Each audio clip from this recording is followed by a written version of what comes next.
안녕하세요. 저는 올해 30살인 여자입니다. 저는 얼마 전 제게 말도 안 되는 일이 생겨서 이렇게 글을 써요. 물론 저도 잘한 건 없지만 그래도 이건 드라마에서도 나올 수 없는 이야기라 여러분들에게 알려드리고 싶어 이렇게 사연을 보냅니다. 제 나이 보셔서 아시겠지만 저는 결혼을 일찍 한 편인데 무려 26살 때 시집을 가게 되었죠. 그러려고 그런 건 아닌데 남편이 저에게 하도 먼저 들이대길래 저는 쉽게 남편에게 빠지게 되었습니다. 연애할 때는 왜 그렇게 저랑 결혼이 하고 싶어서 안달이 났는지 물어보면 우리 채원이 다른 남자가 가져갈까봐 그렇지 라며 말을 하곤 했어요. 그때의 저는 오빠가 저를 너무 많이 사랑하기도 하고 오빠랑 저는 나이 차이가 8살이나 나서 얼른 결혼을 하고 싶어 그런 줄 알았죠. 그런데 지금 이혼을 하고 나서 생각해보니 저는 그냥 그 사람의 손에서 놀아났던 바보였던 겁니다. 저는 26살 오빠는 34살 때 결혼을 했고 당연히 저희 집 부모님들은 아직 창창한 20대 딸이 나이 많은 남자에게 시집을 간다고 하니 극구 말리셨죠. 그치만 저도 오빠도 너무 사랑하는 사이인 것을 어필했고 자식이기는 부모 없다더니 결국 결혼을 승낙해 주셨습니다. 오빠네 부모님들은 제가 인사드리러 가자마자 저를 반갑게 맞아주셨어요. 어이구, 우리 며느리 왔네. 집에 여자가 들어오니까 아주 분위기가 확 사네. 라며 저를 좋아해 주셨어요. 오빠는 외동아들이라 시부모님들은 딸 같은 며느리가 들어오니까 좋았던 모양입니다. 그렇게 무탈하게 결혼식을 올리고 신혼생활을 하였죠. 원래 남자들은 결혼하면 연애 때랑 다르다고 바뀐다고들 하잖아요. 그런데 저희 남편은 오히려 저에게 연애 때보다 더욱 다정히 대해주고 친절했습니다. 저는 이런 남자가 저에게 먼저 다가와 준 게 정말 기뻤고 오빠와 저는 천생연분이라고 믿었죠.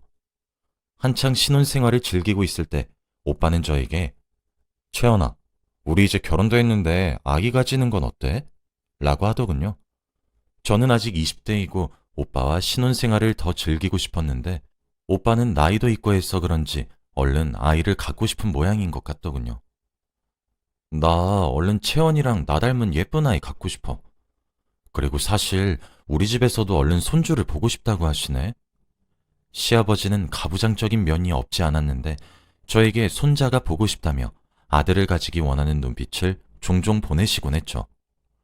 저는 아직 아기를 가질 생각은 없었지만 시댁의 눈치와 남편의 권유로 아기를 가질 준비를 차차 하기 시작했어요. 오빠 같은 남편만 있다면 임신은 별로 두려울 것 같지 않았거든요. 항상 제 옆에서 저의 두 손 두 발이 되어주는 남편을 믿었기 때문이죠. 그런데 생각보다 아기는 저희에게 일찍 찾아왔고 저는 임산부가 되었습니다. 남편은 너무 기뻐했고 남편과 저 사이에 아이가 생겼다는 게 너무 행복했죠. 이렇게 행복할 것 같은 날도 결국엔 얼마 가지 못했어요. 저는 제가 임신을 하면 남편이 성심껏 저를 모실 줄 알고 아기를 가진 건데 제가 임신을 하자마자 남편은 태도가 180도 변해버렸거든요. 항상 연락도 꼬박꼬박 해주고 저를 위해 매일 집에도 일찍 들어오던 남편이 밥 먹듯이 회식을 하고 밖에서 뭐하고 돌아다니는지 물어도 일절 대답하지 않았죠. 저는 그렇게 남편에게 버림받은 채 아이를 출산했고 시아버지가 원했던 아들을 출산하게 되었습니다. 시아버지는 집안에 경사가 났다면서 저에게 아가, 정말 수고 많았다. 대를 이을 자식이 생긴 거야. 라며 저를 꼭 안아주셨죠. 그래도 제 출산이 누군가에게 기쁨이 되었다니 기분은 나쁘지 않았습니다. 그런데 무엇보다 아이를 낳으면 기뻐해야 할 남편이 임신할 때보다 가정에 더 소홀해졌고 저는 여자의 직감으로 확실히 남편이 다른 여자가 생겼다고 느꼈죠. 왜냐면 남편은 제가 임신을 하고 나니 어딘가 이상하게 변했기 때문입니다. 그뿐 아니라 남편은 항상 어디를 나갈 때 향수도 뿌리고 머리도 세우면서 자신을 항상 꾸미고 나갔어요. 회사에 가고 회식을 하는데 왜 그렇게 꾸미고 가는지 이해가 안 되었지만 저에게 회식을 한다고 거짓말을 하고 다른 여자를 만나는 게 틀림없었습니다. 그런데 너무 당당하게 제 앞에서 티를 내니까 어떻게 대처해야 할지 몰랐어요. 남편은 아들을 정말 좋아하긴 했지만 다른 집 아이인 것처럼 대했고 그저 귀엽다라는 반응이 끝이었어요. 진정한 아버지의 모습이 전혀 보이지 않았고 밖에서 매일 나돌아다녀서 집에 들어오지도 않으니 저는 결국 독방 육아를 시작했죠. 물론 화도 내고 울기도 많이 울면서 남편에게 말을 했지만 결국 돌아오는 건 미안해 라는 세 글자뿐이었죠. 결국 저는 남편이랑 사는 게 너무 힘들고 외로워서 이혼을 결심했습니다. 그래서 증거를 수집하기 위해 남편을 미행하기로 하고 아이는 친정집에 맡긴 뒤 남편이 밖에서 누구와 무엇을 하는지 조사하기 시작했습니다. 우선 남편의 자동차에 위치 추적 장치를 설치하고 퇴근 후 남편의 일상을 파헤쳤죠. 그런데 남편은 퇴근 후 저희 동네의 한 술집으로 들어가더라고요. 저는 드디어 증거를 잡았다는 생각에 더 확실한 증거를 위해 남편이 다른 여자와 술을 마시고 있으면 저는 그 자리를 덮치기로 했죠. 그런데 남편과 같이 술을 마시고 있던 사람은 다름이 아니라 남자였습니다. 둘은 정말 친해 보였고 재밌게 웃고 떠들며 술을 마시고 있었어요. 저는 그 모습을 보고 안심이 되어 미행한 것을 모른 척하고 남편과 그 남자가 있는 테이블로 갔죠. 여보, 여긴 어쩐 일이야? 여기 근처에 친구가 잠깐 보자고 해서 만나고 지금 집 들어가는 길인데. 왜 여기 있어? 나 잠깐 회사 동료랑 술 마시고 있었어. 같이 먹을래? 저는 우연히 그곳을 지나간 척했고 그렇게 저희는 셋이서 술을 마시기 시작했습니다. 그 남자는 성규라는 남편의 회사 동료인데 둘은 무척 친한 사이라고 하더군요.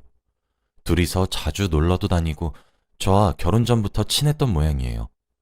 다행히 이때까지 남편이 만난 사람이 여자가 아니라 남자라는 사실에 안도감이 들었고 저는 남편이 바람을 피운다고 의심한 제 자신이 너무 부끄러웠어요. 그래, 우리 오빠가 바람을 필 리가 있나? 라면서요. 그날 저희 셋은 술을 거하게 먹고 저와 성규 씨는 많이 친해졌습니다. 저는 그날 이후로 오빠의 미행을 그만두었고 오빠가 회식을 하고 놀러 간다고 해도 성규 씨와 함께 가기 때문에 저는 이해할 수 있었죠. 성규 씨는 아직 미혼에다가 여자친구도 없어서 저희 부부와 자주 만났고 주기적으로 여행도 자주 갔어서 아주 친한 친구 사이가 되었어요. 그런데 점점 친해질수록 성규 씨가 저를 대하는 태도가 조금 이상해졌습니다. 저와 단둘이서 개인적인 약속을 잡으려고 하더라고요. 채연 씨, 오늘 같이 영화 볼까요? 이거 길 지나가다가 채연 씨한테 잘 어울릴 것 같아서 하나 샀어요. 이런 식으로요. 선물을 건네는 것도 처음엔 감사하다고 받았지만 날이 갈수록 과해지는 선물에 저는 성규 씨, 선물 주시는 건 감사한데 이제 안 주셔도 괜찮아요. 마음만 받을게요. 라고 딱 잘라 선을 그었죠. 그런데 성규 씨의 대답이 더욱 가관이었습니다. 채연 씨, 내가 이 정도 했으면 눈치채야죠. 네? 제가 채연 씨 마음에 품고 있는 거 모르시겠어요? 네? 장난치지 마세요. 아들까지 있는 사람한테 무슨... 진짜예요. 지금 남편이 채연 씨한테 못 해주잖아요. 그런 놈 버리고 저한테 와요. 성규 씨, 지금 제 남편은 성규 씨 친구. 알아요. 그래서 지금까지 참았던 겁니다. 이제 더 이상은 못 참겠어요. 제가 더 잘할 자신 있어요. 저는 정말 갑작스러운 성규 씨의 고백에 이러면 안 되지만 조금 설렜어요. 사실 한동안 남자에게 사랑을 받은 적이 없어서 이런 성규 씨의 고백이 제 마음을 흔들게 된 거죠. 결국 저는 성규 씨의 마음을 받아주게 되었습니다. 그런데 신기하게도 남편은 저에게 관심도 없는지 저는 매일 꾸미고 집에도 잘 들어오지도 않는데 의심을 하지 않더라고요. 오히려 저에게 친구가 생겨서 다행이라며 잘 갔다 오라고까지 했습니다. 남편이 맞긴 한 건지 어쩔 때는 그냥 남편을 성규 씨로 바꿔버리고 싶었죠. 그치만 성규 씨도 남편과 예전처럼 주기적으로 자주 만나고 저희 셋이서 여행도 다녀서 남편은 저희 사이를 의심할 수 없었어요. 그렇게 저는 평소처럼 성규 씨의 집에서 같이 영화도 보고 맛있는 음식도 차려서 먹고 집 데이트를 하다가 분위기가 무르익어갈 때쯤 성규 씨의 집 비밀번호를 누르는 소리가 났어요. 저는 너무 다급해했고 혹시나 성규 씨 어머니일까봐 급히 눈앞에 보이는 장롱 속으로 제 짐을 가득 챙기고는 들어가서 숨었죠. 성규 씨도 너무 당황해서 식은땀을 흘리고는 현관문으로 나갔습니다. 갑자기 네가 웬일이야? 오늘 바쁘다며? 바빴는데 네가 보고 싶었던 걸 어떡해? 라며 갑자기 그 사람은 성규 씨에게 성큼 다가갔어요. 성규 씨 집은 원룸이라 장롱과 현관문 사이가 별로 안 멀어서 현관문이 장롱에서 보이는 위치입니다. 그래서 저는 그 광경을 직접 제 눈으로 목격할 수 있었고 한눈에 그 사람을 알아볼 수 있었어요. 그 사람의 정체를 한 순간 비명을 지를 뻔했습니다. 다름이 아니고 집안에 들어온 사람은 제 남편이었으니까요. 도대체 이게 무슨 일일까요? 도무지 이해가 되지 않았습니다. 성규 씨는 너무 놀라 남편을 떼어내려고 했습니다. 성규야? 너 오늘 왜 그래? 평소 같지 않아. 아니, 내가 오늘 컨디션이 별로 안 좋아서. 그럴수록 내가 더 옆에 있어줘야지. 요즘 채원이도 남자가 생겼는지 집에 잘 들어오지도 않아. 그래서 너랑 더 있어도 돼. 아니야. 그냥 오늘은 집에 가주면 좋겠어.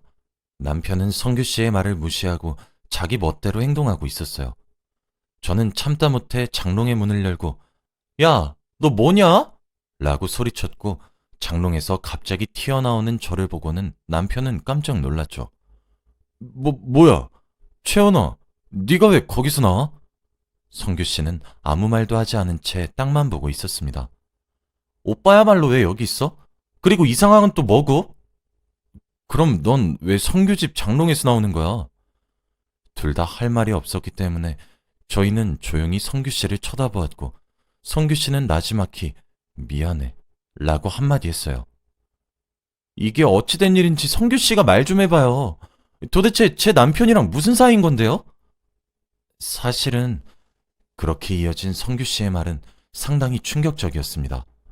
알고 보니 성규 씨와 남편은 저와 결혼하기 전부터 사귀던 애인 관계였고 성규 씨는 저희 남편의 애인이자 동시에 저에게도 호감이 생겼다고 합니다. 그래서 저희 부부를 양다리 걸치고 있었던 나쁜 놈이었던 것이죠. 남자와 여자 모두를 좋아하는 거라 성규 씨는 저희들을 진심으로 사랑하긴 했다고 하더군요. 그런데 일이 이렇게 커질 줄 몰랐다며 미안하다고 사과를 했습니다. 저는 정말 어처구니가 없었고 저를 두고 남편과 성규 씨가 그렇고 그런 사이라니 그럼 남편도 성규 씨와 같은 마음으로 저와 결혼을 한 것인지 혼란스러웠어요. 저는 남편에게 물었습니다. 오빠, 그럼 오빠도? 오빠는 아무 말이 없더라고요. 한참 뒤 오빠는 제게 진실을 말했습니다. 아니, 난 아니야. 나 사실 남자에게만 끌려. 저는 오빠의 말을 듣고 머리가 하얘졌고 어디서부터 잘못된 건지 알고 싶었습니다. 뭐?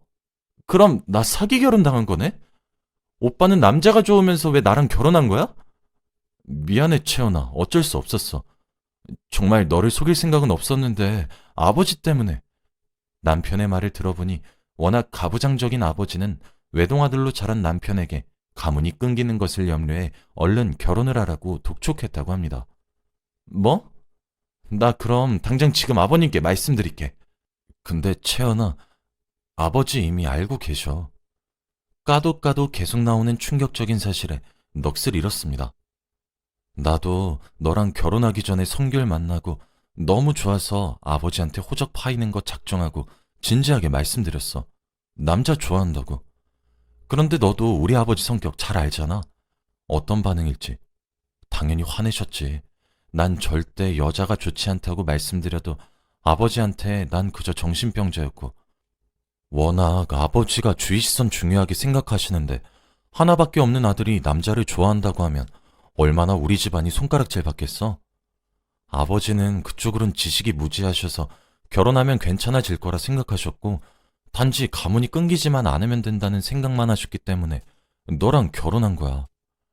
남편은 그냥 아들을 낳기 위해서 그리고 시아버지의 결혼 강행에 벗어나지 못해서 좋아하지도 않는 저와 결혼을 하게 된 것이었어요. 남편이 저와 연애를 할 때부터 그렇게 결혼을 하자고 했던 이유를 드디어 알 수 있었습니다. 남편은 얼른 저와 결혼해서 아들을 낳으면 성규 씨와 행복하게 만날 수 있으니까 그랬던 거였어요. 그때 남편은 성규 씨에게 말을 하더군요. 성규야, 그런데 너 다른 사람도 아니고 왜 내 아내랑 바람을 펴? 이건 아니지. 어떻게 네가 나한테 이래? 네가 애초부터 셋이서 여행 가고 술 먹고 이런 자리 안 만들었으면 된 거 아니야. 내가 분명히 여자 좋아하는 거 너도 알았잖아. 내가 채연 씨한테 흔들릴 건 예상 못했니? 성규 씨는 저희 남편에게 오히려 적반하장으로 화를 냈습니다.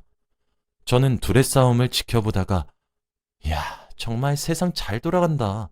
어떻게 이런 일이 생기냐? 라고 한탄을 했어요. 채연아, 너도 잘한 거 하나도 없어. 너도 남편 놔두고 내 친구랑 바람핀 거야. 너 같은 남편? 애초부터 오빠가 몰래 남자 만나지 말고 나한테 잘해줬으면 바람 피지도 않았어. 내가 바람 핀 이유는 다 오빠 때문이야.